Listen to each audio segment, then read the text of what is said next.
भजन संहिता 126 का 5 और 6 सबके पास भजन संहिता है। जिसके पास बड़ा बाइबल नहीं है और फिर भी उसके पास भी भजन संहिता है, जिसके पास में नीति वचन और भजन संहिता वाला बाइबल है ना, उसके पास में भजन संहिता है। भजन संहिता 125 का 5 और 6 हम पढ़ेंगे। जो आंसू बहाते हुए बोते हैं वे जय जयकार करते हुए लबने पाएंगे। चाहे बोने वाला बीज लेकर रोता हुआ चला जाए, परंतु वह फिर पुलिया लिए जय जयकार करता हुआ निश्चय लौट आएगा। Praise the Lord. क्या लिखा है यहाँ पर?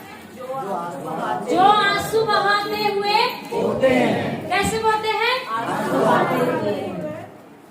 अब देखो, एक किसान हूँ और उसके पास सब कुछ है। उसके पास ट्रैक्टर है, उसके पास बैल है, हल है, जो भी रखता मान लो किसानी में, मुझे उतना अच्छा नहीं मालूम है। तो उसके पास सब कुछ है, बीज भी है, फिर वो रोते रोते बोएगा क्या? बोलो ना थोड़ा। खो मत जाना है, यहीं रहना। प्रभु ने अभी तक आपसे बात किया है। जितने भी आए हैं, जितने भी बैठे हैं, मैं विश्वास करती हूँ प्रभु ने अभी तक आपसे बहुत अच्छी रीति से बात किया। हालेलुया। तो अभी भी खो नहीं जाना, अभी सुनना है। हालेलुया। तो जिसके पास सब कुछ है वो बीज लेकर खेत में जाने के समय में रोएगा क्या? नहीं रोएगा। कि सब कुछ अच्छा अच्छा अभी भी रो रहा है और बो रहा है। कोई बोलेगा यार कैसा पागल किसान है।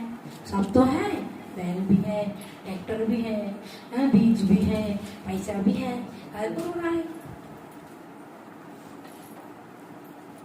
बोलेगा क्यों? तो जिसके पास सब कुछ है वो कभी भी रोते हुए नहीं बोलेगा, पर जिसके पास नहीं है, जिसके पास नहीं है, वो कैसे बोएगा? रो रो के बोएगा। क्यों रोएगा?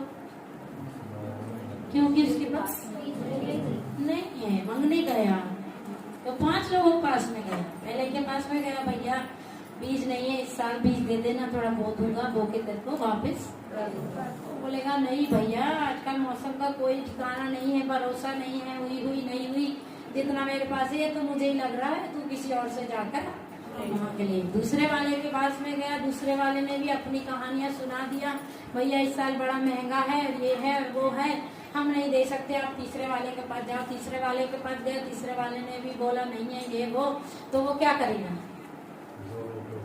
रोएगा। क्या करेगा? मेरे पास बीज नहीं है। अब रो रहा क्यों है? कोई दे भी नहीं रहा। रोने का कारण क्या है? एक बार में उसको मिल जाएगा बीज। एक बार पहले व्यक्ति के पास में गया, भैया देना बीज देना, उन्हें बोला चल खुशी से ले ले, फिर रोएगा क्या? है? काय को रोएगा भाई? बीज मिल गया उसको और वो मस्त उसका काम बन गया, खेत में जाएगा और अच्छे से करेगा। रोएगा क्या? नहीं रोएगा। फिर क्यों रोना हो? क्योंकि किसी ने उसको नहीं दिया। हालेलुया।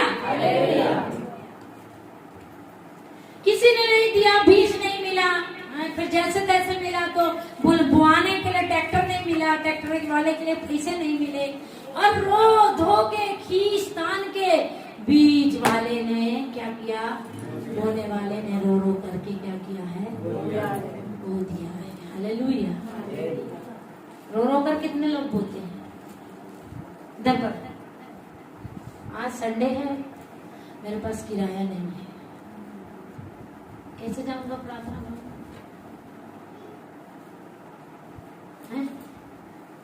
रहूंगा ना, रहूंगा, प्रयास करूंगा, 1-2 लोगों से मांगूंगा, थोड़ा किराया दे दो, मैं प्रार्थना भवन में जाना चाहता हूँ। लोग बोलेंगे तेरे को जाना, तू जा, हम क्यों तेरे को किराया देंगे? तो रोगे ना, दिल टूटेगा ना। मैं मांगने गया था, मुझे नहीं मिला, फिर रास्ते में आए 2-4 लोगों को बोले भैया रोकना, भैया रोकना, और 2-4 लोगों ने नहीं रोके, आपने बोले डिसीजन किए चलो पैदल चलेंगे। अब पैदल चलेंगे तो पैर में तो दर्द होगा ना, पैर में दर्द होगा तो रोना तो आएगा ना, नहीं आएगा? भैया बोलते हैं हमारे पैर इतने स्ट्रॉन्ग है, कितना भी चलने पर रोना होना नहीं आता। अरे आता है भैया, किसके पास दर्द है उसको रोना आता है, उससे जाकर पूछना है। आप बोलते हैं पेट दर्द वाला क्यों रो रहा है? इतना क्या दर्द है पेट में? मत रो। अरे उस उसका पेट दर्द है, कभी आपको हुआ होता तो आपको पता चलता, तो आप रोते। और उसका दर्द है, उसको प्रार्थना भवन तक आना है, कोई सहारा नहीं मिला, रो रो करके प्रभु के राज्य में वो बोने के लिए आया। बोना मतलब वही बोना नहीं कि आपके सामने दाल की थैली आ गई, लो बो दो भैया, और था नहीं, मांग तुम के लाए थे, इससे उससे रो रो के बो दिए, वो वाला बोना नहीं है।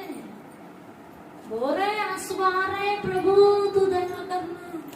इसलिए यीशु मसीह क्रूस पर मरने के लिए गया, और क्रूस उठाने के समय में औरतें आ गई प्रभु के पास में, और उसके पास में आजू बाजू बैठ करके खड़ी होकर के रो रही, हाय प्रभु, मेरा प्रभु, यीशु प्रभु, तू तो हमको रोटी खिलाना था, तू तो हमको चंगा करना था, प्रभु तू क्रूस पर क्यों मारने लगा? प्रभु ने क्या बोला? प्रभु ने क्या बोला? मेरे लिए मत रो, मेरे लिए अपने और अपने बाल बच्चों के लिए रो। किसके लिए रो? अपने अपने बाल बच्चों के लिए, अपने लिए रो। वो आंसू बहाते हुए प्रभु के पास में, आंसू बहाते हुए वो, प्रभु मेरे बच्चों पर दया करना। आज तुम सोचते मेरा बच्चा बड़ा अच्छा है, बिगड़ा नहीं है, छोटा सा है, गोद में तो है, उसके लिए क्या रोना है? तुम आज आंसू बहाकर नहीं बो रहे, कल जय जयकार की कटनी काटोगे क्या? फिर तो तुम्हारा बच्चा बड़ा होगा, मम्मी तो कुछ बोलती नहीं, प्रार्थना करने बिठालती नहीं, भूखा रखती नहीं वचन पढ़ने के लिए, और फिर रोती नहीं मम्मी, और तुम्हारे बाद में फिर रो, बच्चा तो मेरा भाग गया भाई, आता नहीं प्रभु के पास, वचन पढ़ता नहीं, प्रार्थना करता नहीं। तुम जब रो रहे थे तो क्यों रो रहे थे प्रभु के पास पहले? हैं? प्रभु ने बोला मेरे लिए मत रो। किसके लिए रो? अपने और अपने बाल बच्चों के लिए रो। किसके लिए? आने वाले समय में तुम्हारे साथ क्या होगा? बैठकर प्रभु के पास रो। प्रभु के पास रोने वाले संसार में नहीं रो। हालेलुया। प्रभु के पास रोने वाला मैंने ऐसे ऐसे लोग देखा है जो कहीं भी रोने लग जाते हैं,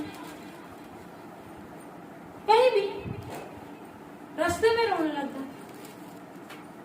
कुछ है क्या रिजल्ट? काय के लिए रो रहे हैं? बताते बताते रोने लग जाते हैं। सीरियस सीरियस कुछ नहीं है, बस बता रहे और फिर रोने लगे। अरे काय के लिए रोने लगे? मेरे पास रोने से क्या होगा? अब मैं प्रभु की दासी में अपनी नहीं बोल रही हूँ, मुझे बताने के समय में, रोने के समय में मैं भी रोती हूँ। कल मुझे वो बहन ने बता के गई उसके सीने में दर्द है, हमने रात में 2-3 बजे तक रोते रहे उसके लिए, प्रभु तू चंगा करना। हम भी रोते हैं, पर संसार वाले रोएंगे क्या? संसार वाले आपके लिए नहीं रोएंगे। आप क्यों रो रहे हैं उनके सामने? आप रिश्तेदारों के पास जाके क्यों रो रहे हो? मेरा बच्चा नहीं सुनता, मेरा पति नहीं सुनता, मेरे शरीर में बीमारी जाती नहीं, तो आप रो रहे क्यों उनके सामने? वो को क्या करेंगे आपके लिए? कुछ करेंगे क्या? आपको लग रहा है करेंगे? फिर अभी तक बेवकूफ क्यों बन रहे हो? खुद ही अपने आप को क्यों बेवकूफ बना रहे हो? लोग डॉक्टर के पास जाके रोने लगते हैं। डॉक्टर ने बोला तुमको बड़ा बीमारी है, वो दीदी ने बताई। वो जब डॉक्टर के पास गई, डॉक्टर ने बोला कैंसर, उसने नहीं रोई। डॉक्टर भी हैरान हो गया, इतनी बड़ी बीमारी सुनकर तुम रोए नहीं? तो उन्होंने बोला मेरे पास प्रभु है, मैं तुम्हारे सामने क्यों रोना है? डॉक्टर के पास रोने लगा। डॉक्टर ने बोला गोला हो गया पेट में, डॉक्टर के सामने रोना। अरे डॉक्टर क्या करेगा? उसको पैसे चाहिए है, नहीं भी हुआ तो काट पीट के पेट और कुछ भी कर देगा और पैसे ले लेगा। पैसे लेना ना उसको तुम्हारे आंसुओं से मतलब नहीं है। अभी पिछले दिनों मेरे पास एक केस आया था, वो लेडीज के पेट में कुछ भी नहीं था, डॉक्टर ने ऑपरेशन करके क्या निकाल दिया उसका, उसके बाद में लेडीज मर गई। कई दिन बीमार रही, नागपुर ले गए, बॉम्बे ले गए, पूना ले गए, वो कुछ था ही नहीं और ऑपरेशन कर दिए। इधर पर खून की जरूरत नहीं है जितनी, उतना चढ़ा दिए, उधर जाकर खत्म हो गया भाई। उनको तुम्हारे आंसुओं से मतलब है? तुम सोच रहे डॉक्टर के पास रो रहे, अरे बेचारे को दया आ जाएगी रे, पैसे कम कर देगा रे थोड़ा। इसके सामने रोएंगे तो 60,000 रुपए बताया है, रोने से हो सकता 10-20,000 रुपए कम कर देगा। एक नहीं करेगा, वो तो बिजनेस है उसका, करेगा क्या? उसके पास ऐसे कहीं आते 24 घंटे, करेगा क्या? तो प्रभु के सामने बैठकर आंसुओं के साथ में बोना शुरू करो, आंसुओं के साथ बो। यहाँ पर यही लिखा है, जो आंसू बहाते हुए बोते, जो आंसू बहाते हुए बोते, आंसू बहाकर बो। प्रभु के राज्य में आंसू बहाकर बो। घर पर रोने का बहुत महत्व है। तो अभी हम रो रहे थे आराधना में, कोई लोग मालूम है क्या, ऐसे देख, मैंने तो आँख खोल के नहीं देखा है बाबा, पर मुझे ऐसा लग रहा है कोई देख रहा होगा रोने वालों को, कैसे के लोग पागल कैसे रो रहे अपने आप से, वो क्या है यहाँ पे रो रहे, वो शर्म भी नहीं आती, इधर घर जाके रोना चाहिए, इधर पे रो रहे, ऐसे लोग हैं नहीं है? प्रभु के धन्यवाद हो अगर यहाँ पर नहीं है तो, मेरा प्रभु बहुत अच्छा है अगर यहाँ पर नहीं है, पर ऐसे लोग दुनिया में हैं। फिर उससे हमको मतलब नहीं है, हम उनको उनके लिए आए थे क्या इधर? आप बाजू वाले के लिए आए? आपके बाजू में कौन बैठा देखना जरा, थोड़ा लट देखो ना, प्यार करो, एक दूसरे को देख के मुस्कुरा दो थोड़ा, मेरे बाजू में कौन बैठा बोल के। आप उनके लिए आए? किसके लिए आए? प्रभु से मिलने आए ना, प्रभु को दिखाने आए ना, प्रभु मैं तेरे लिए आई, मैं किसी के लिए नहीं आया। मैं अपने माँ को खुश करने के लिए नहीं आया। मेरी मम्मी ने बोली चल बेटा चल प्रार्थना में चल, तो मैं आ गया, मेरी मम्मी खुश हो जाएगी, ऐसे आएगी। मैं किसके लिए आया? प्रभु के लिए। प्रभु, मैंने सुना वहां जाने से चंगाई हो जाती है, मैंने सुना वहां जाने से प्रभु दिखता है, मैंने सुना वहां जाने से काम बन जाते हैं, तो उसको देखो ना, आप बाजू क्या देख रहे हो, रो ना उसके पास। लोग देखते रहते इधर कुछ करेंगे, आप कुछ करेंगे, आप कुछ करेंगे, कुछ छिड़केंगे, पानी छिड़केंगे, तेल छिड़केंगे, कुछ तो करेंगे ये लोग, और 2-3 सप्ताह 4 सप्ताह बाद सोचते अरे यार वहां कुछ नहीं करते, हम कुछ आशा लेकर गए तो वहां कुछ भी नहीं करते, कहीं को जाना, फिर चलो उधर जाएंगे, उधर पे लोग ऐसे करेंगे, फूल फेंकेंगे, धूप फेंकेंगे, पानी फेंकेंगे, तेल फेंकेंगे, उधर जाएंगे, इधर क्यों जाएंगे? ऐसे होते हैं लोग। देखो सब खुश नहीं लग रहे हैं, तो आप आंसू बहाकर बोल रहे हैं, आप जय जयकार के साथ आप प्रभु की उपस्थिति में रो रहे हैं, आपको संसार में रोने की जरूरत नहीं पड़ेगी। आप रोते हुए बोएंगे और जय जयकार करते हुए करने पाएंगे। एक स्त्री, मैंने बताई थी ना, एक स्त्री के बारे में बताऊंगी। हाँ, एक स्त्री विधवा स्त्री है, उसके पास में मालूम है क्या, वहां पर अकाल है, वहां पर क्या है, भयंकर अकाल है, और उसके पास में मटके में पहले आटा रखते थे कि नहीं? याद है आपको? मेरे को याद है, मटके में क्या करते थे, और उसके पास मटके में एक मुट्ठी आटा है, क्या है, एक मुट्ठी आटा, और कुप्पी में थोड़ा सा तेल है। अकाल भयंकर है, और है क्या उसके पास, मुट्ठी भर आटा और थोड़ा सा तेल। अब उधर से एक व्यक्ति आता है, ये हम जानते बाइबल पढ़ने वाले कि वो भविष्यवक्ता, वो स्त्री नहीं जानती, जानती क्या? नहीं जानती ना। उधर से एक व्यक्ति आकर के क्या बोलता है, वो लेडीज वहां पर लकड़ी बीन रही थी। लकड़ी क्यों बीन रही थी? लकड़ी बीन के घर जाके एक रोटी बनाएंगे और बेटा और मैं खा लेंगे, आज तो खा लेंगे, कल मर जाएंगे। आज की रोटी तो है, कल नहीं मिलेगी तो मर ही जाएंगे ना। चल नहीं मरेंगे कल तो परसों तो मरेंगे, परसों नहीं मरे तो नरसों तो मरेंगे, भूख में कितने दिन जिंदा रहेंगे, मरेंगे ना। इसलिए बाइबल में ऐसा लिखा है कि उसने बोली मैं लकड़ी बीन कर रोटी बनाकर जा रही हूँ और वो रोटी खाएंगे और फिर हम मर जाएंगे। प्रभु का दास आ गया वहां पे, एक आदमी आके क्या बोलता है, तू जाकर पहली रोटी बनाकर मेरे लिए लाना। ये समय कठिन है। एक व्यक्ति आ गया, बोलता है बीज बो दो। ये कोरोना चल रहा है और रोजगार है नहीं, काम धंधे चल नहीं रहे, खेती बो प्रभु के राज्य के। ऐसे सोचते ना कई लोग, अरे यार अभी तो काम धंधा है ही नहीं है, कोरोना काल में नौकरी गई, काम गया, खेती बाड़ी और लू और ओले मोले से मर गई, कुछ तो अच्छा हुआ नहीं। और यहाँ पर लोग बोलते हैं वो प्रभु के लिए, वो प्रभु के राज्य के लिए, वो। और वो स्त्री भी सोचती होगी अकाल तो भयंकर है, और अकाल में तो कुछ हरा भरा दिख नहीं रहा है, और ये एक व्यक्ति आकर मुझे क्या बोलता है, तू मुझे क्या कर पहली। आप क्या करेंगे? सवाल, आप क्या करेंगे?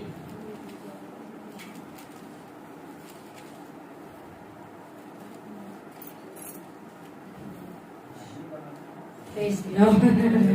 Praise the Lord. Prabhu Ashish they. Hallelujah.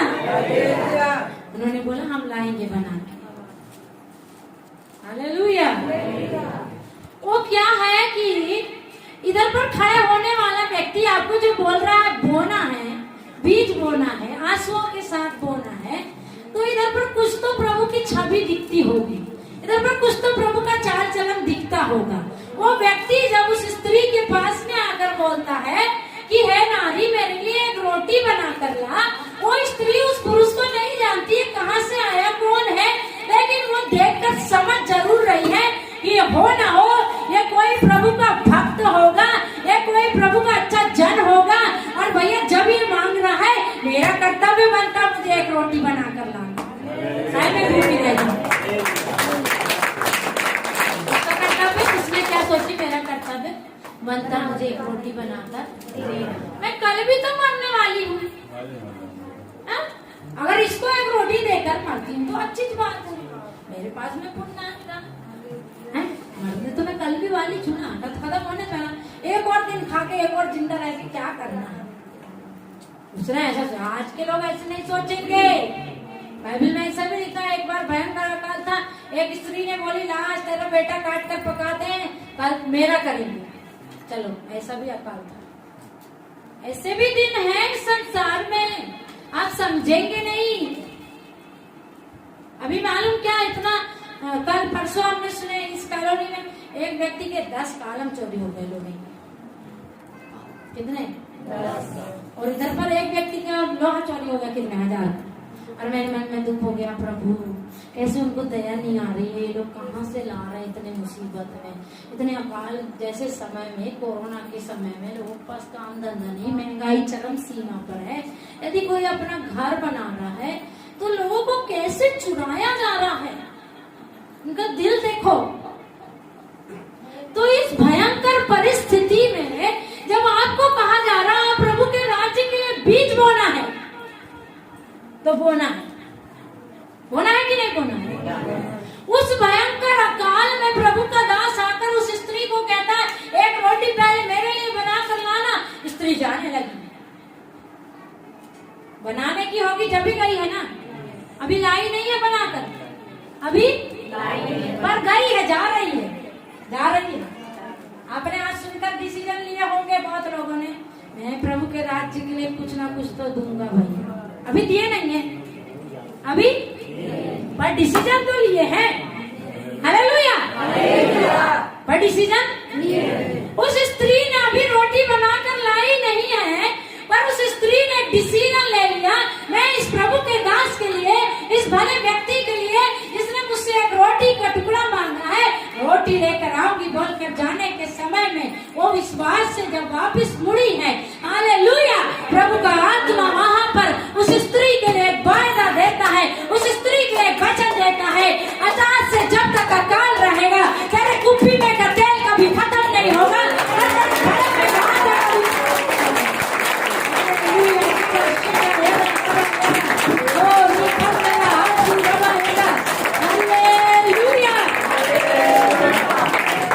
अभी दिए नहीं है, अभी और प्रभु का आत्मा आपसे कहता है हालेलुया, जो देगा हालेलुया उसको किसी भली वस्तु की घटी नहीं है। ये मैं इसलिए नहीं कह रही कि हम चर्च भवन बना रहे हैं, हमको जरूरत है, प्रभु के आत्मा ने दिया है आपके लिए। हालेलुया। कोई कोई बड़े सियाने दिमाग के रहते, मन में क्या वो दिमाग लगाएंगे आज ही चाहिए, क्यों वाली ये वाला वचन दे रहे हैं, क्योंकि इनको पैसे की जरूरत है भैया। ये लोग तो कुछ बना रहे हैं, बड़ा टेढ़ा दिमाग चलाएंगे वो, इनको इसलिए यही वचन आज याद आया। हालेलुया। पर हम इतना टेढ़े नहीं है, हमारा प्रभु भी इतना टेढ़ा नहीं है। वो आपको प्रेम करने वाला प्रभु है, आपको आदर करने वाला प्रभु है, आपके साथ धोखा नहीं होने देगा, समझे? वो आपके साथ धोखा नहीं, आप जहाँ पर बोएंगे ना वो आपके लिए देगा वापस, क्योंकि आप किसी इंसान के लिए नहीं बोल रहे हैं। किसके लिए बोल रहे हैं?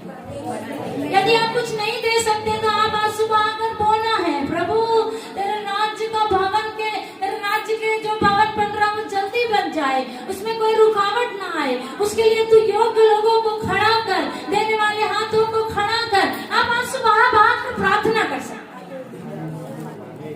अगर कुछ नहीं है देने को, उस स्त्री ने डिसीजन लिया, वापस मुड़ी, अभी गई जाकर लेकर आई नहीं है रोटी। एलिया क्या बोलता? सुन। क्या बोलता है एलिया? प्रभु का दास एलिया है, नए लोग समझे नहीं होंगे, आप बैठे रहो, धीरे धीरे समझ जाएंगे। हालेलुया। वो दास प्रभु का एक प्रसिद्ध, एक बड़ा भविष्यवक्ता एलिया है, जो अकाल के समय में उस विधवा के घर में गया और विधवा के घर में जाकर के क्या बोलता है? एक पहली रोटी मेरे लिए बनाकर लाना है। विधवा जान गई ये प्रभु का कोई दास है, वो जानती नहीं थी, लेकिन उसके चेहरे पर उसने वो तेज देखा, उसकी वाणी पर उसने वो अधिकार देखा, उसको समझ में आ गया ये बोलने वाला व्यक्ति, ये रोटी मांगने वाला व्यक्ति कोई साधारण व्यक्ति नहीं है, ये प्रभु की ओर से भेजा गया एक व्यक्ति है, इसलिए मैं पहली रोटी बनाकर इसके लिए लाऊंगी। और जब उसने ये डिसीजन लिया और जाने के लिए वापस मुड़ती है, प्रभु का आत्मा उस स्त्री से कहता है सुन। क्या कहता है? हालेलुया। आप जाकर घर में पढ़ना है, पहला राजाओं की पुस्तक 17 अध्याय है ना, पहला राजाओं की पुस्तक 17 अध्याय। पिछले सप्ते मैंने एक होमवर्क दिया था वचन पढ़ने के लिए, कितने लोग पढ़े हैं? को 5 बार पढ़ने का। मैं तो भूल गई, आप मेरे से संख्या में आप ज्यादा नहीं, मैं तो अकेली हूँ, आप तो ज्यादा है ना, आप में से कोई तो बता सकता मैंने क्या बोली। कौन सा है? हाँ, 18 से 21 तक का 5 बार पढ़ना। हाँ, रोमियो 1 अध्याय को 5 बार पढ़ने के लिए मैंने बोला था। कितने लोगों ने पढ़ा है? जिसने पढ़ा है प्रभु आशीष दे, जिसने नहीं पढ़ा है प्रभु उसको भी आशीष दे, पर आने वाले समय में कृपा कर पढ़िए, प्रभु आशीष देगा। हालेलुया। तो वो स्त्री को एलिया बोलता सुन, प्रभु का आत्मा मुझे कहता है जब तक अकाल खत्म नहीं होगा, जब तक तेरे कुप्पी में का तेल खत्म, तेरे घड़े में का आटा खत्म। अब तुमने डिसीजन लिया प्रभु के राज्य में आज सुबह आकर बोऊंगा, दुख उठा उठा कर बोऊंगा, यदि नहीं है तो भी मैं बड़ी मेहनत करके बोऊंगा, कैसे तो भी बोऊंगा। प्रभु का आत्मा आज आपसे कहता है ओ हालेलुया, महंगाई को रहने दो, हालेलुया, बेरोजगारी को रहने दो, तंगी मुसीबत को रहने दो, काम